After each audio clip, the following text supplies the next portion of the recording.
রাসূল সাল্লাল্লাহু আলাইহি সাল্লাম কোথায় জন্মগ্রহণ করেন? মক্কায়। রাসূল সাল্লাল্লাহু আলাইহি সাল্লামের পিতার নাম কি? আব্দুল্লাহ। রাসূল সাল্লাল্লাহু আলাইহি সাল্লামের মাতার নাম কি? আমিনা। রাসূল সাল্লাল্লাহু আলাইহি সাল্লামের দুধ মায়ের নাম কি? হালিমাতুস সাদিয়া। ছোটবেলায় রাসূল সাল্লাল্লাহু আলাইহি সাল্লাম কি কাজ করতেন? ভেড়া চড়াতেন। কাবা কি? আল্লাহর ঘর। হেরা পর্বতকে কি বলা হয়? জাবালে নূর বালুর পাহাড়। উহি নিয়ে কোন ফেরেশতা আসেন? হযরত জিবরিল আলাইহিস সালাম। সর্বপ্রথম কয়জন ব্যক্তি ইসলাম গ্রহণ করেছিল? 4 জন। আবু তালিব কি ইসলাম গ্রহণ করেছিল?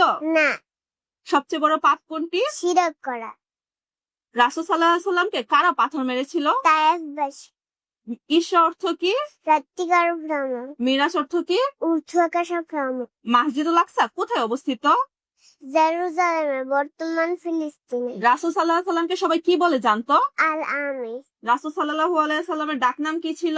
আবুল কাসিম। রাসূল সাল্লাল্লাহু আলাইহি সাল্লামের কয়জন মেয়ে ছিল? 4 জন। পবিত্র কোরআনে মুহাম্মদ নামটি কয়বার এসেছে? 4 বার। নবীজি সাল্লাল্লাহু আলাইহি সাল্লামকে কারা হত্যার পরিকল্পনা করেন? মক্কার নেতা। মাস